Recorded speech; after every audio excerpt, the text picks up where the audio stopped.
eo am'izay taranja volley zay dia niova moa araky ny fantatritsika dia niova ny mpitantana ity fédération ny taranja volley ity nisy araky zany ny resadresaka natao tamin'ny filohan'ny fédération hoe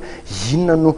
fandarana asan'izy ireo amin'ity topilalavana ity hoentina anatsarana hatrany ity taranja anisan'ny be mpakafy eto Madagasikara ity ho azy ireo moa dia ny 22 andrarano moa dia niatrika ny hoe lalaon'ny nosy akany medaly volamena tokony teo aloha ho an'ny sokajy laso vavy ny tena hita hoe lara-pamehana ao amin'ity fédération malagasy ny taranja volley ity mariky izany ny hoe aty amin'ny volana vitsivitsy mialohan'ny anombohan'ny fifananana io dia fa tsy manao ambany zavatra ny fampifondronana sy ny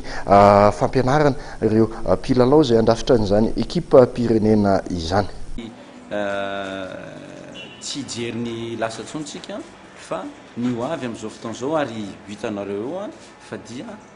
tonga ny olona miverina amin'ireo hery izay hoentinay amin'izao fotoan'izao hitondrana an'ilay taranja ka dia hisaorana ny mpijery satria na ny antso izay dia namarina ny mpijery manomboka izao zany dia ho avy ny programme an'asa zay ho ataony manomboka ny aorinan'izao dia eo moa zany ny jeux des îles ao ihany koa ny zone 7 zay atao amin'ny volana novembre dia araky ny fandarana ny fédération internationale moa zany dia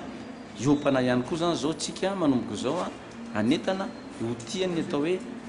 volleyball eny amin'ny fasika natao hoe beach volley zay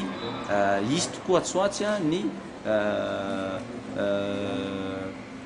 foto-drafitr'asa azy eo ambarin'ny fanjakana dia efa manomboka zany zay manomana an'izany atao hoe